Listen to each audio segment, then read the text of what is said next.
Bonjour Laurent Berger. Bonjour. Nous allons évoquer les questions sociales, les questions économiques, mais d'abord, naturellement, un mot, j'allais dire, sur cet été de mobilisation pour la vaccination que souhaite le chef de l'État, avec la vaccination obligatoire pour les soignants, sous peine de sanctions, donc ils ne pourront plus travailler, ne seront plus payés. Vous soutenez la manière forte? Bon, je crois que je soutiens, moi, l'appel à la vaccination générale et le fait que dans certains métiers, il y ait besoin d'une vaccination obligatoire, hein, disons le mot. Je rappelle que la vaccination obligatoire, ça existe déjà dans le personnel médical. Lorsque la maladie est très contagieuse, très dangereuse, qu'elle a un impact sur la santé publique, un impact sur les soignants, sur leurs familles, sur les usagers. Et donc, faut en passer par là. Mais l'idée, c'est plutôt de l'incitation. Et c'est de l'incitation forte. La preuve, ça marche. Ça Ouais. marche. Depuis hier, il y a presque 1 million de rendez-vous qui ont été fixés. Donc, Pour moi, les je crois soignants, ce ne sera pas de l'incitation, ce sera des sanctions. oui, mais c'est pour ça qu'il faut. Maintenant, il y a une responsabilité des employeurs dans tout ça, y compris de l'employeur public. Je m'explique. Il faut que ce soit extrêmement simple de se faire vacciner. Il faut que ça se fasse sur le temps de travail.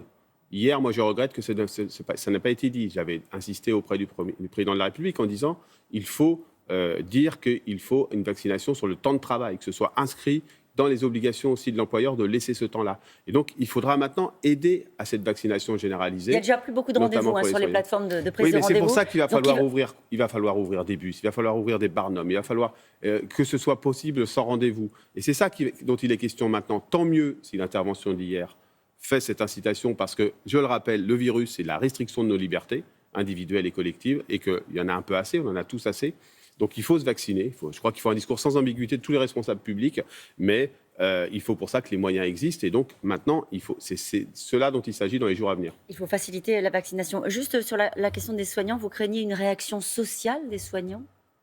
Non, je crois que les soignants, moi, ce que je crains deux choses. Hein. Oui. Je crains que ce soit vécu comme une forme une obligation qui remette en cause ce qu'ils pensent individuellement. Et donc, je pense qu'il faut le faire avec raison. Et puis, D'accord. je crains aussi une stigmatisation. Les soignants, c'est ceux qui, depuis 1 an et demi, nous permettent de faire face. Donc, je pense que tout ça, ça doit se faire par le dialogue. C'est-à-dire qu'on peut avoir de l'obligation et le dialogue. Ce n'est pas forcément l'obligation et le bâton. C'est l'obligation et la persuasion et l'accompagnement des personnes pour se faire vacciner. Donc je ne crains pas ça. Je crois qu'on a en face de nous des professionnels et qui comprennent bien que sur ce virus-là, comme sur d'autres maladies, Ouais. il faut se faire Alors, il y a vacciner. des professionnels qui sont inquiets ce matin parce qu'ils vont découvrir dans leur quotidien le pass sanitaire qui va devenir un sésame pour avoir une vie normale au cinéma à partir de la semaine prochaine et dans les cafés, les trains à partir de début août. Est-ce que les délais de mise en œuvre vous semblent acceptables? Mais les délais, c'est le virus qui les fixe. Les délais, c'est le virus. Est-ce qu'on a envie que nos enfants reprennent l'école un jour sur deux? Est-ce qu'on a envie que les jeunes continuent de trinquer avec ce virus parce qu'ils ont des difficultés à s'insérer, à vivre leur vie sociale, etc. Donc, il n'y a pas de temps à perdre. Ben oui, il n'y a pas de temps à perdre. Donc l'idée, c'est qu'on soit tous un peu responsables. C'est-à-dire qu'on soit tous un peu responsables de soi, mais aussi des autres. Et ça implique qu'on se vaccine, qu'on utilise le pass sanitaire. Oui, ça va être perturbant, y compris pour les vacances, parce qu'on a les uns et les autres réservé potentiellement des endroits où il faudra qu'on montre un pass sanitaire pour nos enfants ou autres. Mais c'est le virus qui impose ça. C'est-à-dire que moi, j'ai envie de revivre normalement, je vous le dis franchement, et je crois qu'on est nombreux dans ce pays à avoir envie de le faire. Ça passe par la vaccination et les tests. Eh bien, il faut en passer par là. Le passeport sanitaire dans l'entreprise, par exemple, c'est une application que on peut imaginer à terme en disant aux salariés, bah, écoutez, ceux qui sont vaccinés reviendront sur les sites, les autres non. Non, je ne suis pas d'accord avec ça, moi. Je ne suis pas d'accord pour une raison simple, c'est que je ne veux pas qu'on commence à mettre le doigt dans le fait que la question de la santé des salariés soit connue des employeurs. Je pense qu'il faut qu'on soit très attentif à ça, parce que demain, on aura des entretiens d'embauche qui se passeront potentiellement en disant est-ce que vous êtes vacciné? Est-ce que vous avez eu un cancer?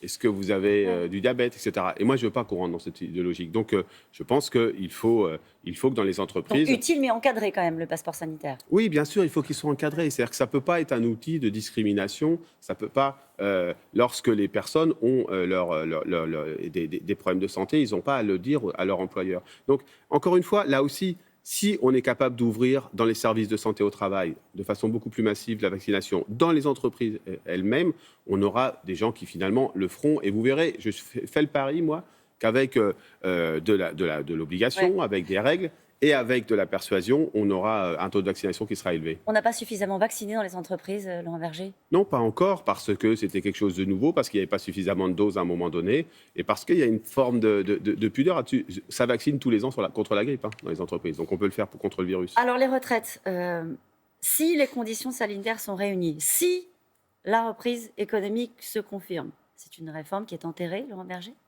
C'est une réforme qui est clairement hier renvoyée après les présidentielles et c'est une position de sagesse. Alors après, il y a des artifices pour dire qu'on pourra continuer Oui, de vous allez commencer. devoir concerter à la rentrée. Oui, mais je veux dire, on peut toujours concerter. D'ailleurs, vous savez, comme ce sera renvoyé après la présidentielle, j'imagine qu'on va concerter, on va pouvoir dire ce qu'on pense à l'ensemble des candidats potentiels de la présidentielle sur les retraites. C'est sage de la part du chef de l'État? Mais il n'y a aucune voie de passage. Enfin, c'était très clair. Je ne suis pas le seul à l'avoir dit, je le dis depuis longtemps. Il n'y a aucune voie de passage à l'automne d'une réforme qui serait sur les retraites. D'abord, il faudrait qu'on discute, et ça sera l'objet du débat démocratique de 2022, c'est quoi une réforme des retraites? Est-ce que c'est juste un ajustement budgétaire sur travailler plus longtemps, ou est-ce que c'est quelque chose d'intelligent? Ben non, ce n'est pas juste un ajustement budgétaire. Donc, on va concerter et on verra que lorsqu'on est travailleur de l'agroalimentaire, des services de la distribution, on ne peut pas travailler aussi longtemps que Monsieur le Président de la République a l'air de le dire. Donc c'est le début de la campagne en réalité sur la question des retraites notamment. C'est le début de la campagne sans doute, oui. Ouais. L'assurance chômage sera en revanche une réforme qui sera mise en œuvre début octobre sans attendre les conditions d'une reprise stable. C'est une erreur? Il y a deux choses là-dessus que j'ai envie de dire. Le premier, c'est qu'on a vu le Président de la République, qu'on a été en réunion sur la question du pass sanitaire avec la ministre du Travail vendredi après-midi. Aucun d'entre eux nous ont dit que ce serait appliqué au 1er octobre. Soit la ministre ne le savait pas elle-même, soit c'est pas très loyal. Je le dis comme je le pense. La deuxième chose, c'est qu'il est toujours bon dans une allocution de taper sur les chômeurs en faisant croire qu'ils touchent plus en étant au chômage qu'en étant en emploi. Et donc, il y a un petit brin de populisme hier dans ce qui a été dit sur ce sujet-là. Je rappelle que le Conseil d'État doit encore se prononcer au fond de cette réforme pour voir si elle est conforme. Donc, on va attendre la décision du Conseil d'État. Vous considérez que ça n'est pas une bataille que vous avez perdue? Non, d'abord, elle a été repoussée, cette réforme, parce qu'on a attaqué au Conseil d'État. Et je le répète, cette réforme, elle est injuste. Et on a revu fleurir hier dans les expressions des choses que j'aime pas beaucoup. En gros, que les chômeurs ne chercheraient pas vraiment du travail. C'est faux. Allons plutôt sur ce qui a été annoncé, un grand plan en termes de formation, de compétences, un accompagnement des jeunes. Accompagnement des jeunes qui va... Alors, peut-être qu'il manque de détails. Vous en avez peut-être... C'est une sorte de RSA jeune. Hein, ça s'appelle un revenu d'engagement pour les jeunes avec une allocation qui pourrait aller jusqu'à 500 €. C'était indispensable?